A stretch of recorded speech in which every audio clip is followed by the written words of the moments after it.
Bonjour à tous, bienvenue dans l'émission de la Ligue de défense des conducteurs qui s'appelle Actu 3. Je m'appelle Nathalie Troussard et je suis la secrétaire générale de l'association et je suis accompagnée d'Alexandra Legendre qui est notre porte-parole. Bonjour à tous.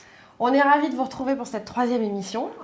Aujourd'hui, on va vous parler d'un sujet qui nous tient à cœur, qui s'appelle la feuille de route 2026. Alors, c'est quoi la feuille de route?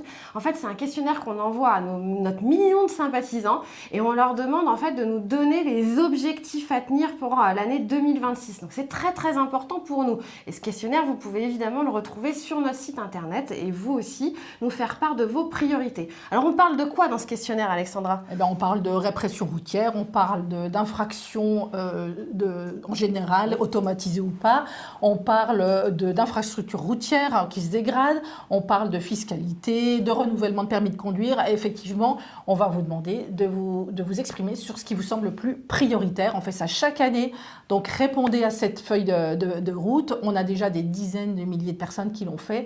Donc, allez-y parce que nous, on se penche sur les résultats. Et je vous assure qu'on tient vraiment compte de votre point de vue. De toute façon, c'est comme ça qu'on fonctionne à la Ligue de défense des conducteurs. Nos sympathisants, nos 1 million de sympathisants pèsent très lourd.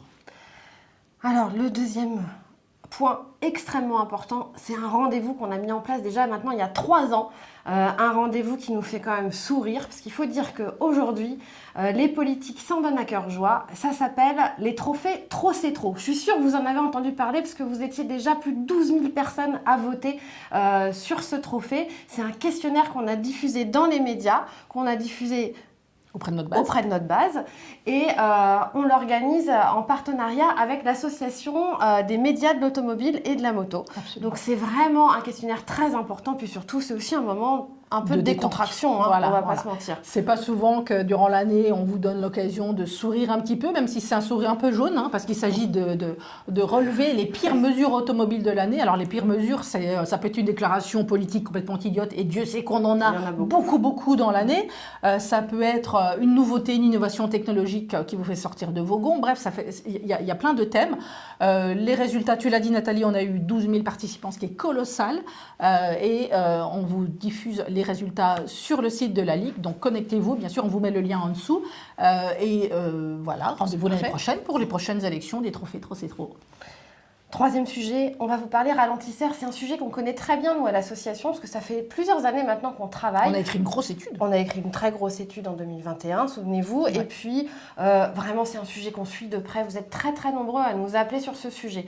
Alors évidemment, on parle ralentisseurs illégaux parce que c'est ceux-là qui nous posent le plus problème. Parce que, ils sont quasiment tous illégaux. Ils sont tous un peu illégaux, donc c'est toujours un peu difficile de faire la part des choses. Mais néanmoins, sur ce sujet, nous, on a appris récemment que le ministre avait organisé, le ministre des Transports, Philippe Tabarot, avait organisé une commission pour réfléchir à la légalité de ces ralentisseurs illégaux. Il y a un truc qui ne va pas, on est d'accord. Donc nous, on s'est dit, on ne va pas le laisser faire, c'est pas possible. Il faut qu'on intervienne, qu'on donne aussi le point de vue des utilisateurs. Et vous le savez, avec ActiveRoute aussi, notre application, vous êtes nombreux à nous signaler ces ralentisseurs illégaux. Donc on lui a écrit et on lui a demandé, nous aussi, de nous intégrer à sa commission. Voilà. On veut être auditionné, on veut être consulté, on connaît le sujet par cœur.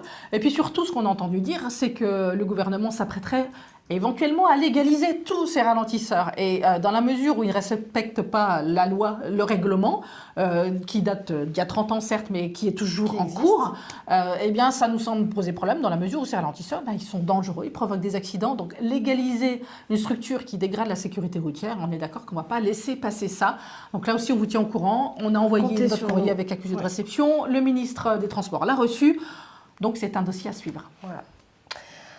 Ensuite, on a un petit sujet. On en parle un peu dans les médias. On parle de 8 points supprimés d'un coup avec un cumul d'infractions. Je ne sais pas si ça vous parle. C'est un sujet qui existe déjà puisque vous pouvez très bien, au gré d'une interpellation, perdre 8 points d'un coup avec un cumul d'infractions.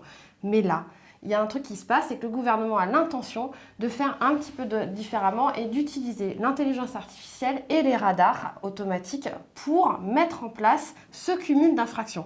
Et c'est là, Alexandra, qu'on commence à frémir. Bien sûr, parce qu'un gendarme vous arrête au bord de la route et vous signale plusieurs infractions qui vous font perdre 8 points, c'est difficile à avaler, mais si ce n'est pas contestable, si ça a été constaté directement, bon, Ok.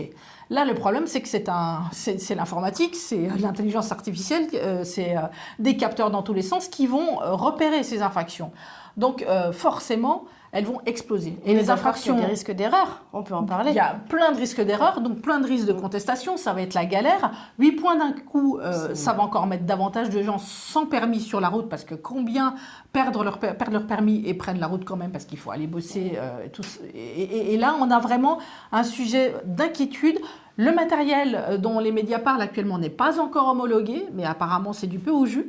Donc, restons connectés également au ministère de l'Intérieur, avec la sécurité routière, avec vous-même, pour savoir un petit peu ce que vous en pensez. On est très inquiets quand même et on reste très vigilants. Ouais, on attend de voir, absolument. Un très gros sujet aussi, l'association a beaucoup travaillé là-dessus. On n'entend parler que de ça en ce moment dans les médias. C'est le projet de loi de finances partout, projet de loi de finances par-ci, projet de loi de finances par-là. Eh bien, qu'est-ce qu'on s'est dit, nous, avec Alexandra? On a bossé sur un sujet autour des 100 ans de la fiscalité automobile. Ah oui, parce qu'en fait, le conducteur, aujourd'hui, c'est un peu la vache à lait de l'État. Vous connaissez cette expression, on l'utilise souvent. Mais en réalité, on se rend compte que depuis 100 ans, le conducteur est mitraillé, littéralement, de taxes dans tous les sens. On en a partout. Et donc, on a réalisé pour vous une grande frise que vous pouvez évidemment retrouver sur notre site internet. Alors, Alexandra, tu nous en dis un petit peu plus. Vous la voyez là, vous pouvez la télécharger gratuitement, évidemment, sur le site. La première taxe automobile, elle date de 1920, donc on est même un petit peu au-delà de 100 ans. Ça s'accélère énormément sur les 2 dernières décennies, à un point qui fait que c'est d'autant plus légitime aujourd'hui de hurler au fait qu'on est la valeur refuge, en tout cas notre portefeuille de l'État pour aller chercher des sous. Et il y a un moment, comme on le disait tout à l'heure, trop c'est trop. Oui. Bon, en tout cas, soyez rassurés, puisqu'on a tout envoyé aux députés et aux sénateurs. En même temps qu'ils étudiaient le projet de loi de finances, on s'est dit que c'était important, en tout cas, qu'ils aient connaissance de l'ensemble de ces taxes et de ce qui existait depuis 100 ans pour les conducteurs. Ouais. Voilà. On vous remercie, on a fini. Merci de nous avoir suivis sur cette émission Actu 3. Et puis, on est ravis de vous retrouver dans la prochaine émission en 2026. Alors, d'ici là, on vous souhaite à tous de très belles fêtes de fin d'année. Bonne fête à tous. Au revoir. Merci.